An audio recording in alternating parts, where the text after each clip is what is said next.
Era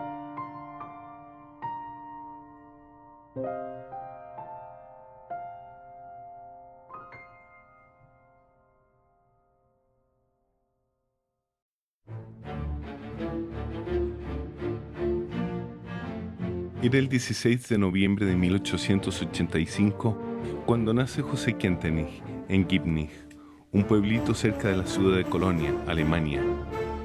Era un niño muy inquieto, que desde pequeño manifestó una inamovible adhesión a su propio mundo interior.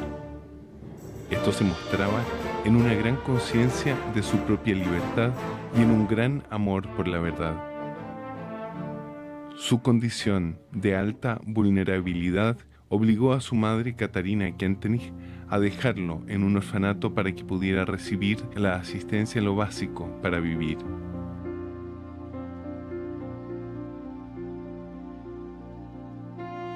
El dolor que producía en ella la separación de su hijo la impulsó a detenerse con el pequeño José de la mano ante una escultura de la Santísima Virgen que estaba en la entrada del orfanato San Vicente de Oberhausen.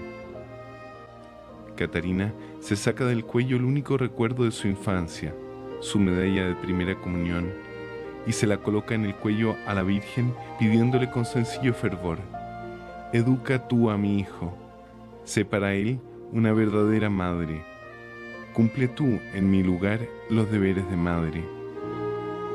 Para José, este momento quedó grabado para siempre en su corazón. Su amor a María, su celo por la propia libertad frente a cosas y a personas, y una salud muy frágil, le hizo crecer muy solitario durante su infancia y su juventud.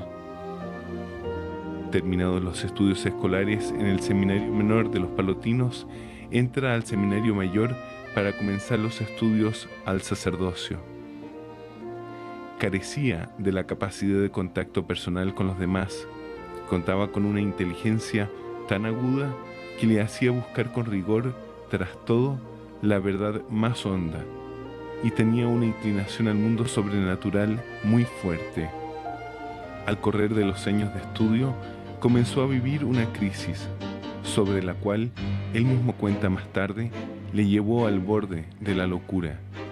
Vivió en sí mismo las consecuencias de su soledad ensimismada, el individualismo y sus consecuencias desastrosas para la persona.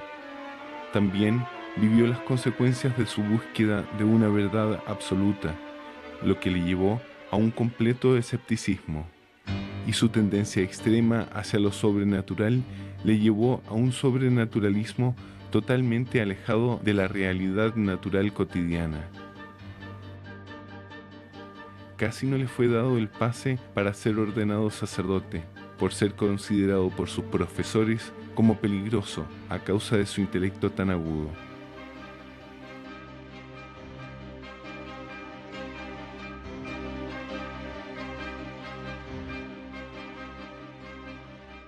Fue ordenado sacerdote el 8 de julio de 1910, dando un paso desde el mundo de las ideas al mundo de la vida y al contacto con ésta. En 1911 fue nombrado profesor de latín y alemán para los cursos más grandes del Seminario Menor de los Palotinos. Veía en los chicos el anhelo de un espacio propio, y él les dio ese espacio en sus clases. Por ejemplo, dentro de ellas generó distintos grupos de discusión para aprender las distintas materias, cosa que para su tiempo era totalmente nueva. Para varios esto les resultó extraño y para otros incluso sospechoso. En 1912 es nombrado director espiritual a causa de la gran crisis que se vivía en el seminario, que había sido trasladado recientemente al valle de Schönstatt en Fallendar. En ese tiempo existían en el seminario dos grupos extracurriculares, el misional y el eucarístico. El padre José se dedicó con mayor preocupación por el grupo eucarístico, del cual nace y se funda a comienzos de 1914 la Congregación Mariana.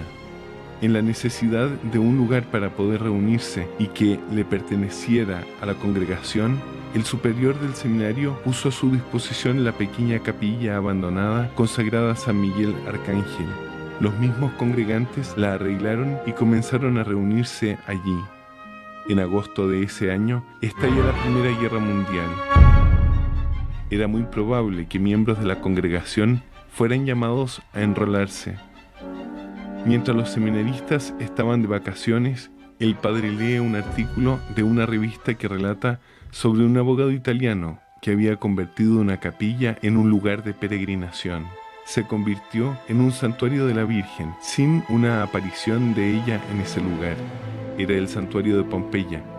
Este relato, junto al comienzo de la Primera Guerra Mundial, son dos situaciones que le llevan a meditar profundamente si no sería posible convertir la pequeña capillita en un lugar de peregrinación y hacer descender allí a la Santísima Virgen, movida por nuestra completa entrega de amor a ella.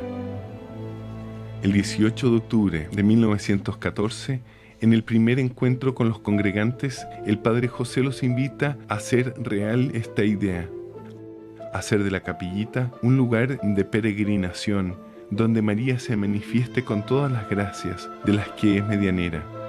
El trato por parte de los congregantes era el ofrecimiento lleno de amor del sano esfuerzo por una vida honda de oración, por la aceleración del crecimiento hacia la santidad de vida y por los abundantes ofrecimientos cotidianos.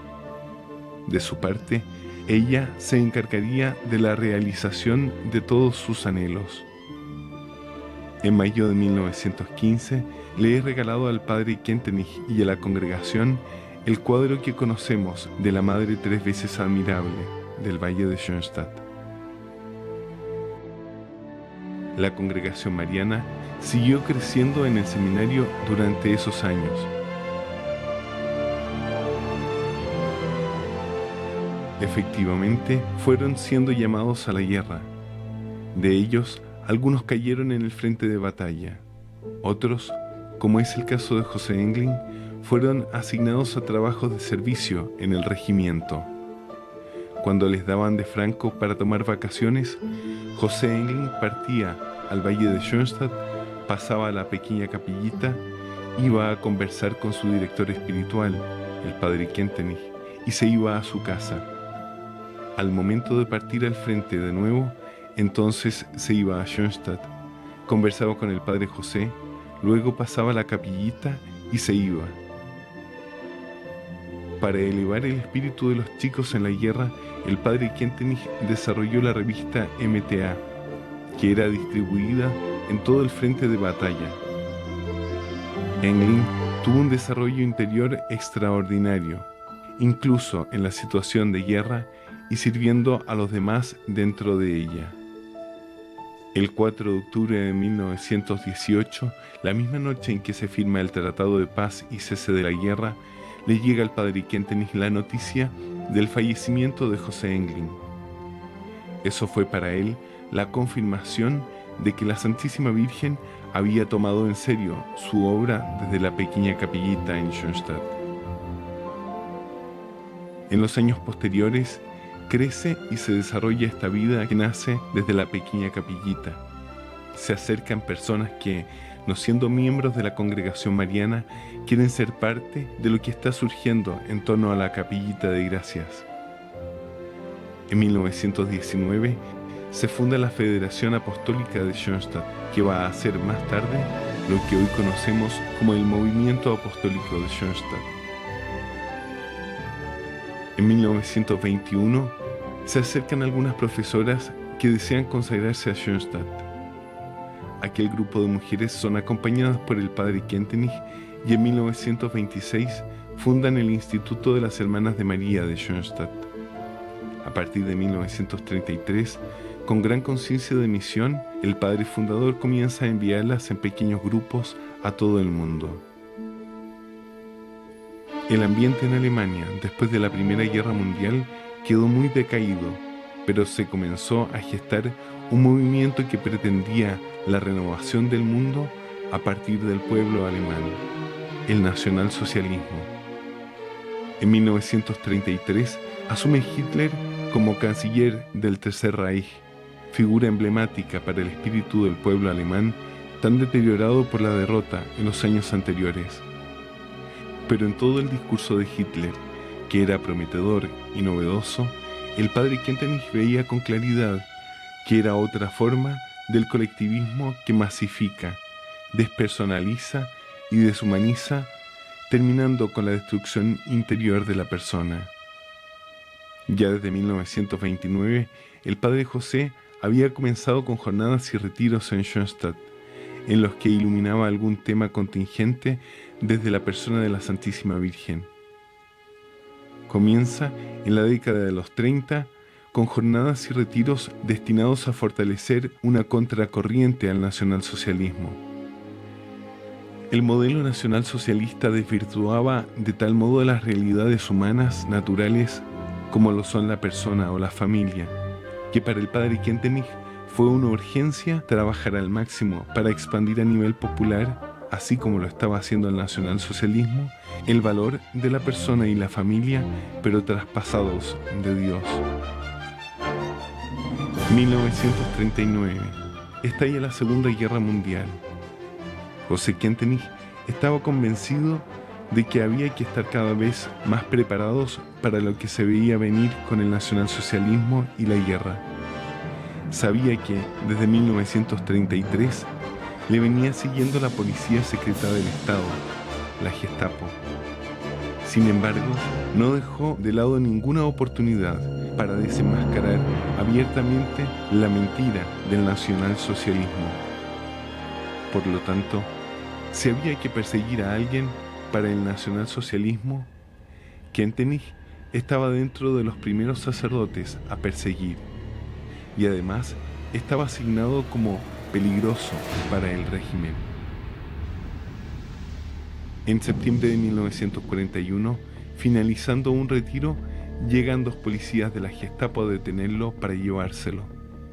Con mucha calma, él les dice que si se lo llevan, todo el mundo católico en Alemania lo iba a saber, cosa que no le convenía a la fama del Tercer Reich, pero que si le decían cuándo, dónde y a qué hora tenía que presentarse, él llegaría allí.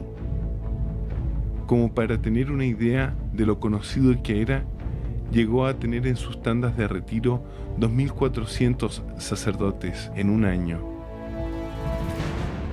Se presenta 2 días más tarde en el banco de Coblenza, transformado en cárcel, y es apresado por la policía del Estado. Es sometido a una tortura para personajes peligrosos. Es introducido dentro de una bóveda de dinero, sin luz y con un pequeño tubo de respiradero. De allí lo sacaban a destiempo a la luz, le daban comida o no le daban comida. Todo esto pensado para que la persona pierda la razón.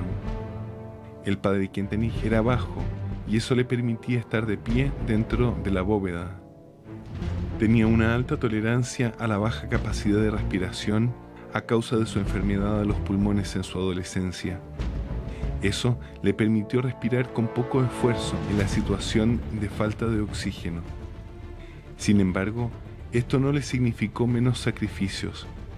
Si los otros reos condenados a las bóvedas duraban 4 días en esas condiciones como máximo, Kentenich anduvo mejor, aunque no a bajo costo. Tiempo más tarde, escribe lo tanto que le costaron las 4 semanas en la celda oscura.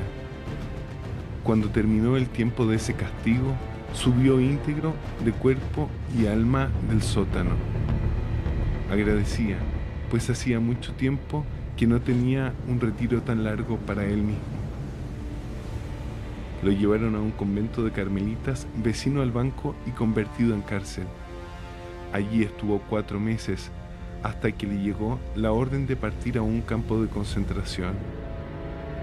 El 20 de enero de 1942, entendiendo tras este gesto una respuesta libre a la voluntad de Dios y en contra de la voluntad expresa de todos los miembros de la familia de Schoenstatt, toma la decisión. Un certificado médico que daba razón de su mala salud y que lo exime de ir a un campo de concentración, pudiendo firmarlo, no lo hace. Schoenstatt es una obra de Dios. Si es así, entonces puede sobrevivir sin mí. Si es una obra mía, está destinada al fracaso más absoluto. Lo único que le pidió a sus seguidores es que tomen en serio su amor a la cruz. Afirmaba que iba a salir libre del campo de concentración si la familia de Schoenstatt toma en serio su amor a la cruz. En otoño de 1942 llegó al campo de concentración de Dachau, fundado en 1933 y prototipo de todos los campos de concentración construidos posteriormente. En el campo fue llevado al bloque 26 destinado a los sacerdotes. Había de distintas nacionalidades: alemanes, polacos, franceses, belgas. Como él dominaba el latín, comenzó a dictar charlas todos los días al atardecer, pues al ambiente de infierno había que contraponerle uno de cielo. Acompañó espiritualmente a muchas personas, sacerdotes y laicos. También se ganó enemigos por llevar a escondidas la comunión a otras barracas, a personas que él acompañaba hacía años y que habían llegado también a Dachau. Si lo descubrían, el castigo era para todos los del bloque. Se dedicó a dictar mucho y escribió un libro de oraciones donde está concentrada toda la espiritualidad de Schoenstatt, pero en forma de poesía, para que no llamara la atención de los capos si eran encontradas. Funda dos comunidades de Schoenstatt en Dachau: los Hermanos de María y el Instituto de Familias. A la llegada de los aliados en 1945, abrieron los campos de concentración y a los primeros que soltaron fue a los sacerdotes. El 20 de mayo de 1945 llega libre el padre Kentenich a Schoenstatt y continúa la obra. En 1946 funda el Instituto de Nuestra Señora de Schoenstatt. Con la clara conciencia de una posible tercera guerra mundial que amenazaba con hacer desaparecer el Schoenstatt original, comienza los viajes a las fundaciones donde las Hermanas de María habían sido enviadas. También continúa realizando un esfuerzo para que Schoenstatt, como mundo espiritual, como mundo pedagógico, como estructura organizativa, fuera reconocido seriamente por la Iglesia jerárquica. Entre 1949 y 1951 se realizan dos visitaciones a la obra de Schoenstatt por parte del Obispado de Treveris. Estas dan como resultado un informe con una calificación muy positiva en lo doctrinal y lo moral católico, pero se objetan algunos asuntos menores. Como respuesta a los informes de la visitación, el Padre José prepara un estudio cuya primera parte concluye en Chile, 10 días después de haber bendecido el santuario de Bellavista, en la Florida. Consciente de que este estudio iba a generar roces, intuye que lo que viene como respuesta van a ser duros golpes.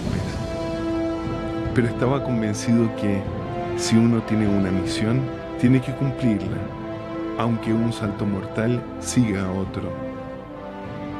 Efectivamente, el estudio no fue bien recibido y recibe la pena de la separación de la obra de Schoenstatt y el exilio de la diócesis de Treveris.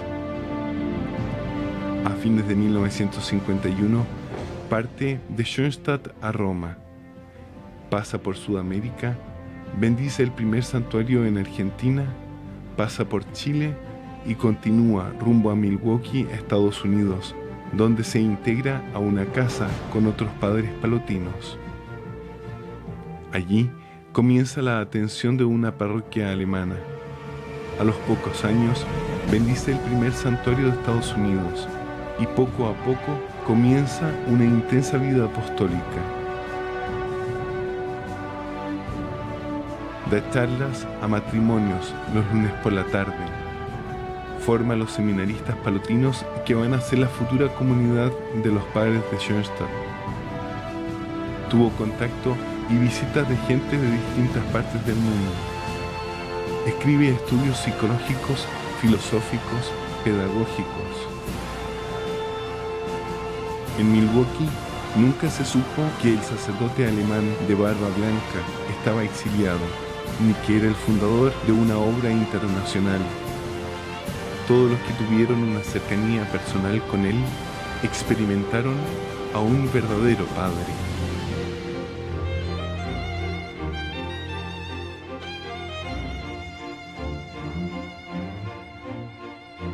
A fines de 1965 es llamado a Roma coincidiendo con el término del Concilio Vaticano II. Allí, su causa es revisada y después de 14 años de exilio, fueron levantadas todas las sanciones que le habían sido impuestas por la incomprensión frente al mundo de la obra de Schoenstatt. A su regreso a Schoenstatt, el 24 de diciembre de 1965, la tarea se vuelve mucho más ardua aún. Había fundado 5 comunidades internacionales.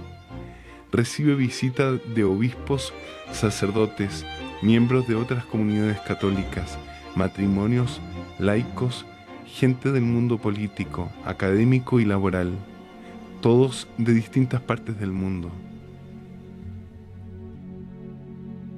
Sus 14 años de exilio y de no contacto con la obra organizada de Schoenstatt fueron un tiempo álgido en su vida.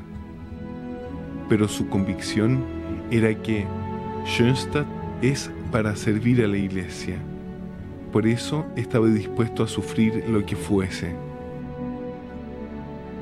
Quiso, en efecto, que en su lápida fuera escrito: amó a la Iglesia. Y ese es el testamento que ha querido dejar a todos quienes quieran vivir su fe en Dios Padre, Hijo y Espíritu Santo bajo este carisma mariano. El 15 de septiembre de 1968 fallece después de terminar la misa celebrada a las Hermanas de María.